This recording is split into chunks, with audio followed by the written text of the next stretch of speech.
Rie continuou calado. Não é o meu caso, note bem, mas estava lendo este romance. Aí está um desgraçado que é preso de repente, numa certa manhã. Ocupavam-se dele e ele nada sabia. Falavam dele nas repartições, escreviam-lhe o nome em fichas. Acha que é justo? Acha que se tem direito de fazer isso a um homem? Depende, disse Rie. Em certo sentido, nunca se tem esse direito, na verdade. Mas tudo isso é secundário. Não se deve ficar muito tempo fechado em casa. O senhor precisa sair. Cottard pareceu irritar-se e respondeu que não fazia outra coisa, que todo o bairro podia testemunhá-lo se fosse necessário. Mesmo fora do bairro não lhe faltavam conhecidos. Conhece Rigaud, o arquiteto? É um dos meus amigos. A penumbra aumentava na sala. A rua animava-se e uma exclamação surda e de alívio saltou lá fora ao instante em que as luzes se acenderam. Rie foi até a varanda e Cottard o seguiu. De todos os bairros em redor, como em todas as noites na nossa cidade, uma brisa ligeira trazia murmúrios, cheiros de carne grelhada, o zumbido alegre e perfumado da liberdade que enchia pouco a pouco a rua invadida por uma mocidade ruidosa. À noite, os grandes gritos dos barcos invisíveis, o rumor que subia do mar e da multidão que passava a esta hora que Rie conhecia tão bem e de que gostara outrora, parecia-lhe hoje opressiva por causa de tudo o que sabia. Podemos acender a luz? Perguntou a Cottard. Acesa a luz, o homenzinho olhou com olhos que piscavam. Diga-me, doutor, se eu adoecesse, aceitar-me-ia no seu serviço de hospital? Por que não? Cottard perguntou então se já ocorrera de prenderem alguém que se encontrasse numa clínica ou num hospital. Rie respondeu que sim, mas que tudo dependia do estado do enfermo. Eu, disse Cottard, tenho confiança no senhor. Depois perguntou ao médico se podia levá-lo para a cidade no seu automóvel. No centro da cidade as ruas já estavam menos povoadas e as luzes mais raras. Crianças brincavam ainda diante das portas. Quando Cottard pediu, o médico parou o carro diante de um grupo de crianças. Aos gritos jogavam amarelinha. Mas um garoto de cabelos pretos e lisos, traços perfeitos e rosto sujo, fixava Rie com os olhos claros e ameaçadores. O médico desviou o olhar. Cottard, de pé na calçada, apertava-lhe a mão.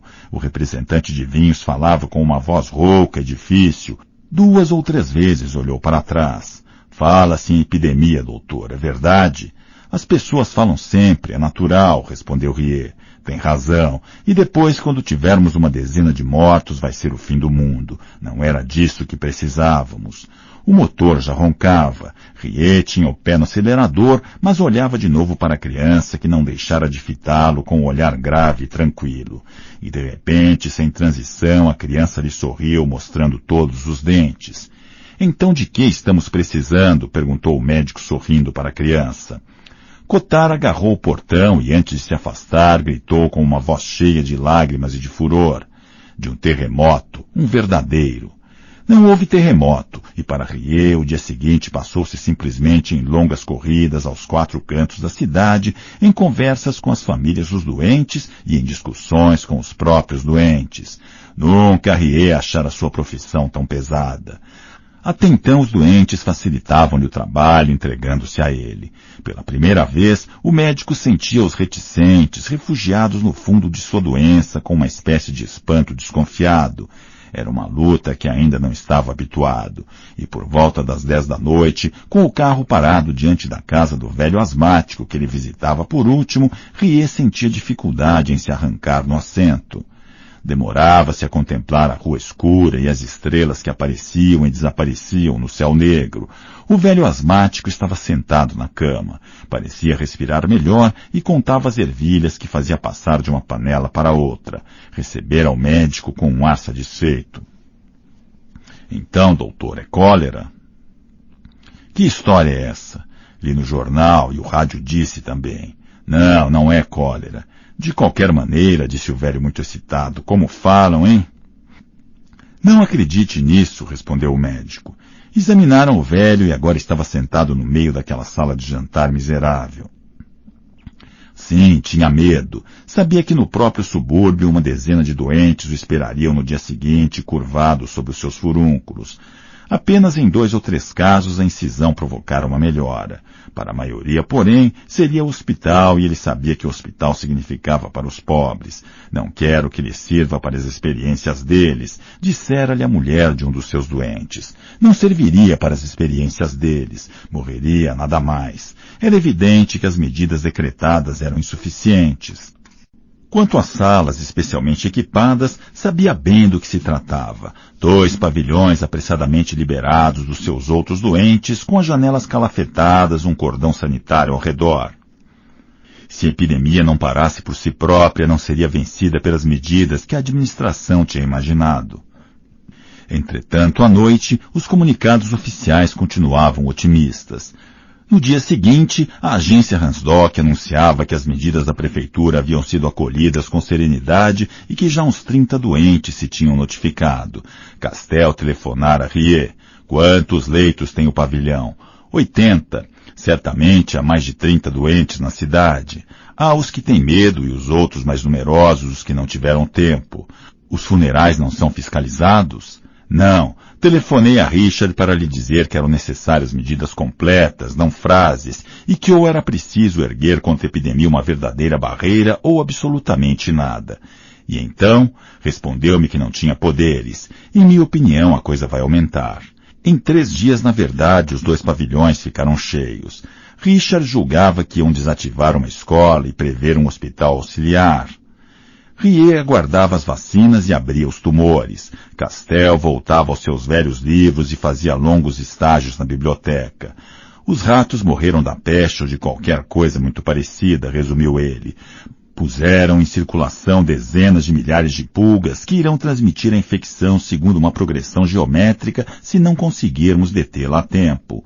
Rie calava-se. Por esta época o tempo pareceu estabilizar-se. O sol enxugava as poças dos últimos temporais.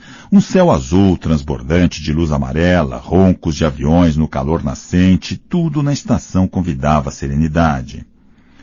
Em 4 dias, no entanto, a febre deu 4 saltos surpreendentes. 16 mortos, 24, 28, 32. No 4º dia, anunciou-se a abertura do hospital auxiliar numa escola maternal. Nossos concidadãos, que até então tinham continuado a disfarçar sua inquietação com gracejos, pareciam nas ruas mais abatidos e mais silenciosos. Rie decidiu telefonar para o prefeito. As medidas são insuficientes. Tenho os números, respondeu. Na verdade, são inquietantes. São mais que inquietantes, são claros. Vou pedir ordens ao governo geral. Rie desligou diante de Castel. Ordens, o que falta é imaginação. E o soro? Chega esta semana.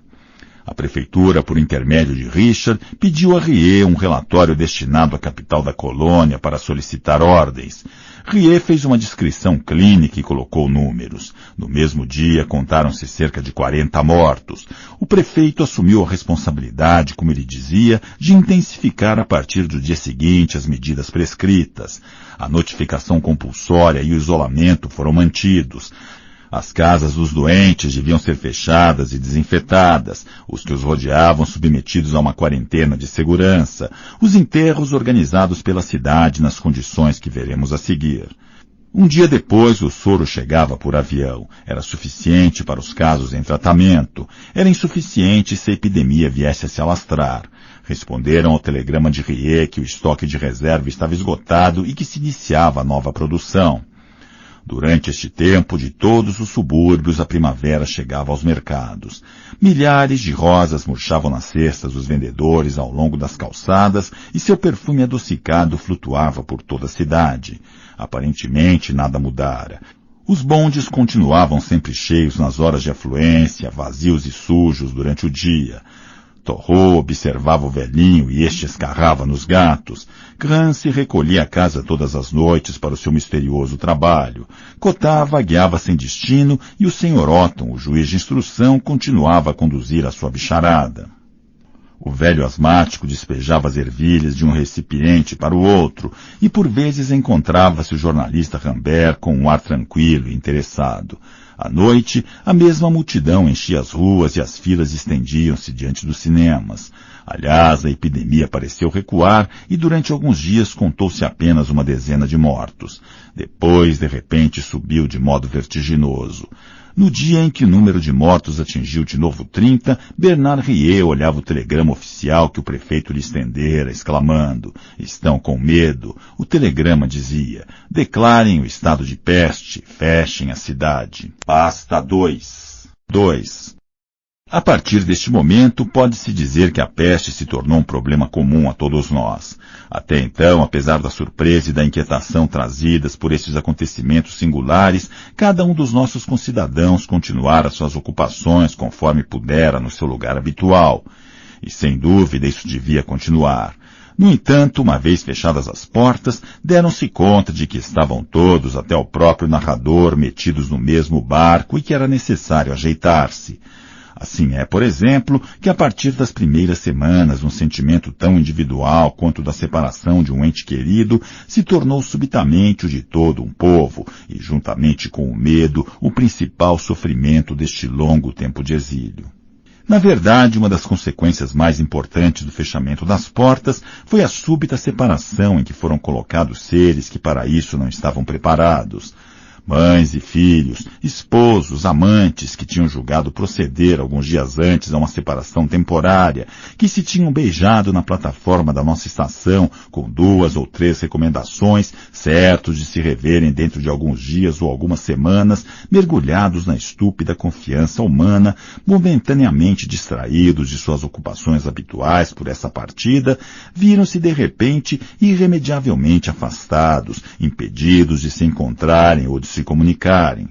Sim, porque as portas tinham sido fechadas algumas horas antes de ser publicado o decreto do prefeito, e naturalmente era impossível levar em conta os casos particulares. Pode-se dizer que esta invasão brutal da doença teve como primeiro efeito o de obrigar nossos concidadãos a agir como se não tivessem sentimentos individuais. Nas primeiras horas do dia em que o decreto entrou em vigor, a prefeitura foi invadida por uma multidão de requerentes que ao telefone ou junto aos funcionários expunham situações igualmente interessantes e ao mesmo tempo igualmente impossíveis de examinar. A bem da verdade, foram necessários vários dias para que nos dessemos conta de que nos encontrávamos numa situação sem compromissos e que as palavras transigir, favor e exceção já não faziam sentido. Até mesmo a leve satisfação de escrever nos foi recusada. Por um lado, com efeito, a cidade já não estava ligada ao resto do país pelos meios de comunicação habituais, e por outro, um novo decreto proibiu a troca de qualquer correspondência a fim de evitar que as cartas pudessem tornar-se veículos de infecção. A princípio, alguns privilegiados puderam chegar-se às portas da cidade e entender-se com sentinelas do posto de guarda que concordaram em facilitar a passagem de mensagens para o exterior. Isso era ainda nos primeiros dias de epidemia em que os guardas achavam natural ceder a sentimentos de compaixão. No entanto, ao fim de algum tempo, quando os próprios guardas se convenceram realmente da gravidade da situação, recusaram-se a assumir responsabilidades cuja extensão não podiam prever. As comunicações telefônicas interurbanas, autorizadas a princípio, provocaram tal congestionamento nas cabines públicas e nas linhas que foram totalmente suspensas durante alguns dias e depois severamente limitadas aos chamados casos urgentes, como a morte, o nascimento e o casamento. Os telegramas tornaram-se então nosso único recurso.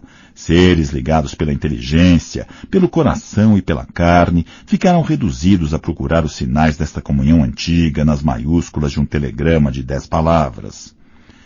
E como na realidade as fórmulas que se podem utilizar num telegrama se esgotam depressa, longas vidas em comum ou paixões dolorosas resumiram-se rapidamente a uma troca periódica de fórmulas feitas como estou bem, penso em ti, saudades.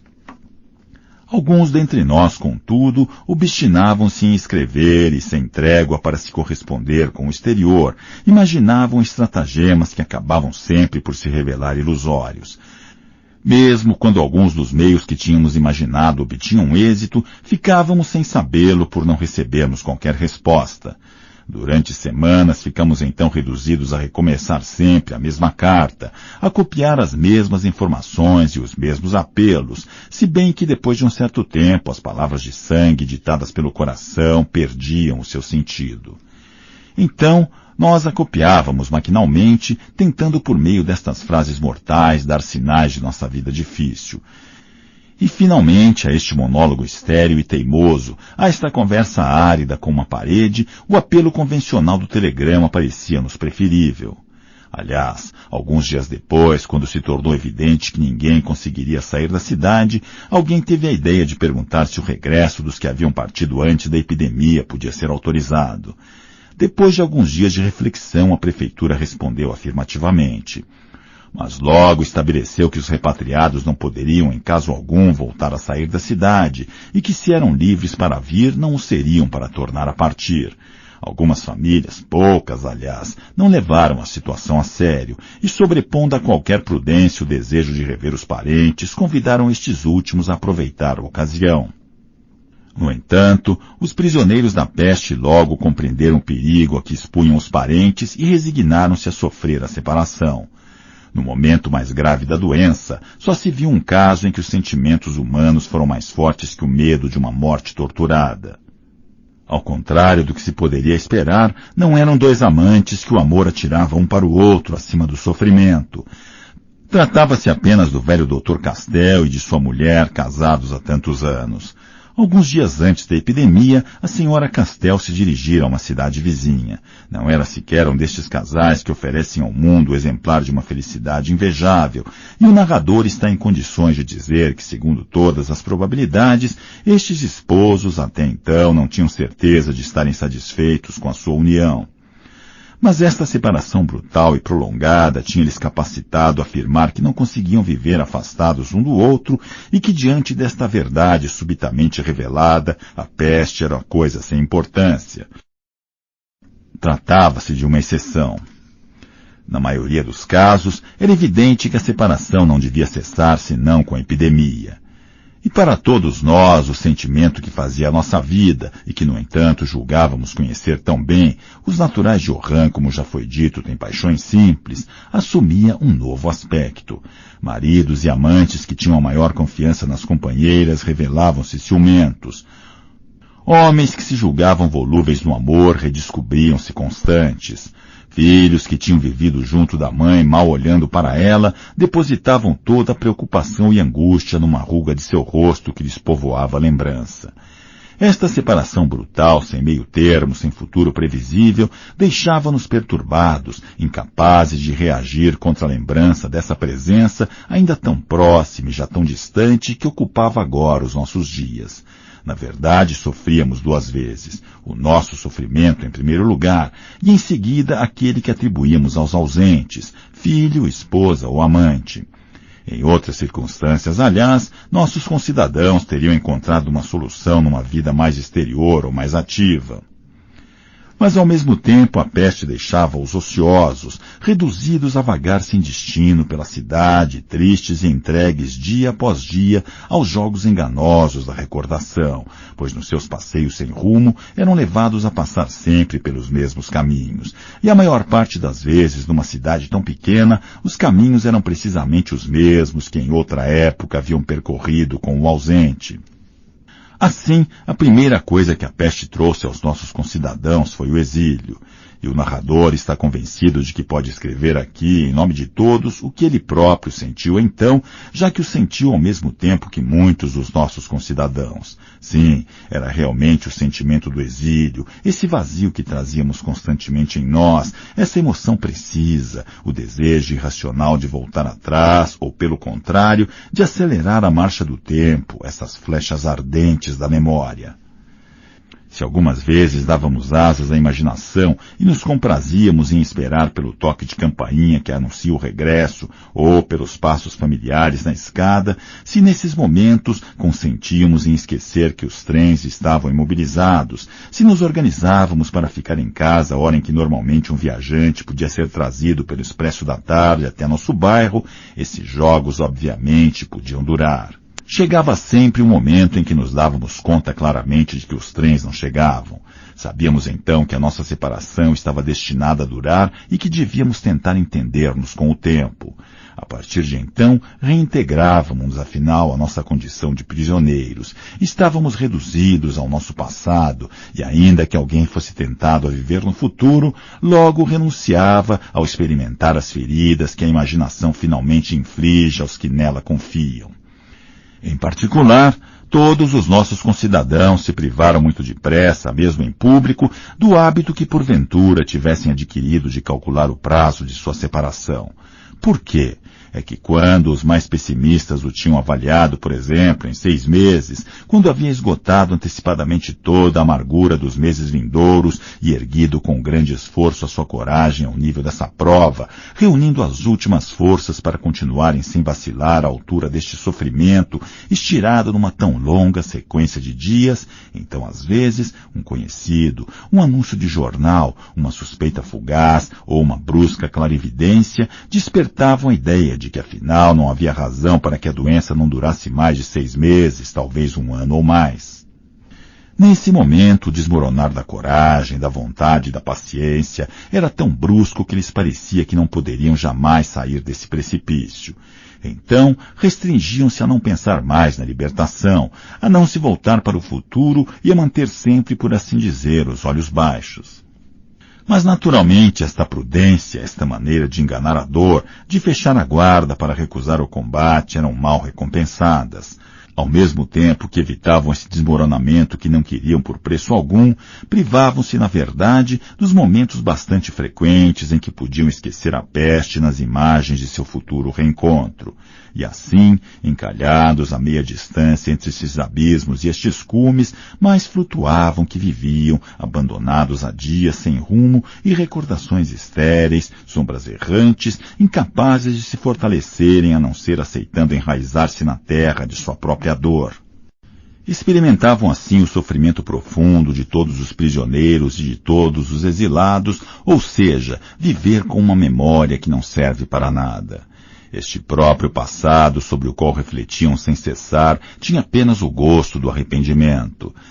Na verdade, gostariam de poder acrescentar-lhe tudo quanto lamentavam não ter feito quando ainda podiam fazê-lo junto a esse ou aquela que esperavam, assim como a todas as circunstâncias, mesmo relativamente felizes da sua vida de prisioneiros, misturavam o ausente e o resultado não podia satisfazê-los. Impacientes com o presente, inimigos do passado e privados do futuro, parecíamos-nos assim efetivamente com aqueles que a justiça ou o ódio humano fazem viver atrás das grades. Para terminar, o único meio de escapar a estas férias insuportáveis era através da imaginação, recolocar em movimento os trens e encher as horas com os repetidos sons de uma campainha que, no entanto, se obstinava no silêncio. Mas se havia exílio, na maior parte dos casos, era o exílio em casa. E embora o narrador só tenha conhecido o exílio de todos, não deve esquecer aqueles, como o jornalista Rambert ou outros, para quem, pelo contrário, as agruras da separação se intensificavam, porque viajantes surpreendidos pela peste e retidos na cidade se encontravam afastados ao mesmo tempo, doente a quem não podiam juntar-se e de seu próprio país. No exílio geral, eram os mais exilados, pois se o tempo despertava neles, como em todos, a angústia que lhe é própria, estavam também presos ao espaço e chocavam-se sem cessar de encontro aos muros que separavam seu refúgio empestado da pátria perdida. Eram esses, sem dúvida, que víamos vagando a todas as horas do dia pela cidade poeirenta, chamando em silêncio pelas noites que só eles conheciam e pelas manhãs de seu país. Alimentavam então a sua dor com sinais imponderáveis e mensagens desconcertantes, como um vôo de andorinha, um orvalho vespertino ou os estranhos raios que o sol às vezes abandona nas ruas desertas. fechavam os olhos sobre esse mundo exterior que pode sempre salvar de tudo, obstinados em acariciar as suas quimeras demasiado reais e em perseguir com todas as forças as imagens de uma terra em que uma certa luz, 2 ou 3 colinas, a árvore favorita e rostos de mulheres compunham um ambiente para eles insubstituível. Afinal, para falarmos mais expressamente dos amantes, são os de maior interesse e deles o narrador está talvez mais habilitado a falar. Esses encontravam-se ainda atormentados por outras angústias, dentre as quais é preciso assinalar o remorso. Esta situação, na verdade, permitia-lhes analisar o seu sentimento com uma espécie de objetividade febril. E era raro que nestas ocasiões suas próprias fraquezas não lhes aparecessem mais claramente. A primeira ocasião que encontravam para isso estava na dificuldade que tinham em imaginar com precisão os atos e os gestos do ausente. Lamentavam o desconhecimento de como empregava o seu tempo, acusavam-se de seu descuido em informar-se disso e de como haviam fingido acreditar que para um ser que ama, o emprego do tempo do ser amado não é a fonte de todas as energias. Era-lhes fácil, a partir desse momento, recordar o seu amor e examinar-lhe as imperfeições. Em épocas normais, sabíamos todos, conscientemente ou não, que não há amor que não se possa superar e aceitávamos, no entanto, com maior ou menor tranquilidade, que o nosso permanecesse medíocre. Mas a recordação é mais exigente. E, muito logicamente, essa desgraça que nos vinha do exterior e que atingia toda uma cidade não nos trazia apenas um sofrimento injusto com que teríamos podido indignar-nos, levava-nos a incitar mais sofrimentos em nós mesmos, fazendo-nos assim consentir na dor. Esta era uma das maneiras que a doença tinha de desviar a atenção e de baralhar as cartas. Assim, cada um teve de aceitar viver o dia a dia só diante do céu. Este abandono geral, que podia com o tempo fortalecer o caráter, começava, no entanto, por torná-lo fútil. Para alguns dos nossos concidadãos, por exemplo, eles eram então submetidos a uma outra servidão que os punha ao serviço do sol e da chuva. Ao vê-los, parecia que recebiam pela primeira vez diretamente a impressão do tempo que fazia. Suas fisionomias alegravam-se à simples visita de uma luz dourada, enquanto os dias de chuva lhes punham um véu espesso sobre o rosto e os pensamentos. Haviam escapado algumas semanas desta fraqueza e desta escravidão absurdas porque não estavam sós diante do mundo e porque, numa certa medida, o ser que vivia com eles se colocava adiante do seu universo. A partir desse instante, pelo contrário, ficaram aparentemente entregues aos caprichos do céu, o que significa que sofreram e esperaram sem razão. Enfim, nestes extremos da solidão, ninguém podia contar com o auxílio do vizinho e cada um ficava só com a sua preocupação. Se alguém por acaso tentava fazer confidências ou dizer alguma coisa do seu sentimento, a resposta que recebia, qualquer que fosse, magoava na maior parte das vezes. Compreendia então que ele e o interlocutor não falavam da mesma coisa. Com efeito, ele exprimia-se do fundo de longos dias de ruminação e de sofrimentos, e a imagem que queria transmitir ardera há muito tempo no fogo da espera e da paixão. O outro, pelo contrário, imaginava uma emoção convencional, a dor que se vende nos mercados, uma melancolia em série. Amável ou hostil, a resposta caía sempre no vazio. Era preciso renunciar a ela. Ou pelo menos aqueles para quem o silêncio era insuportável, já que os outros não conseguiam encontrar a verdadeira linguagem do coração, resignavam-se a adotar a língua dos mercados e a falar também eles de maneira convencional, a da simples narração e do diz-que-diz, de certo modo, a crônica cotidiana. Ainda nesse caso, as dores mais verdadeiras adquiriram o hábito de se traduzir em fórmulas banais de conversação. Só por esse preço podiam os prisioneiros da peste obter a compaixão dos porteiros ou o interesse dos ouvintes. Entretanto, e o mais importante, é que por mais dolorosas que fossem essas angústias, por mais pesado que estivesse este coração, apesar de vazio, pode-se dizer efetivamente que estes exilados no primeiro período da peste foram privilegiados. Na verdade, no próprio momento em que a população começava a afligir-se, o pensamento deles estava inteiramente voltado para o ser que esperavam. No desespero geral, o egoísmo do amor preservava-os, e se pensavam na peste, era apenas na medida em que ela trazia à sua separação o risco de se tornar eterna. No desespero geral, o egoísmo do amor preservava-os, e se pensavam na peste, era apenas na medida em que ela trazia à sua separação o risco de se tornar eterna. Tinham no meio da epidemia uma distração salutar que se era tentado a considerar como sangue frio. O desespero salvava-os do pânico. Havia algo bom na sua desgraça. Por exemplo, se acontecia que um deles fosse levado pela doença, era quase sempre sem que tivesse tido tempo de se precaver contra isso.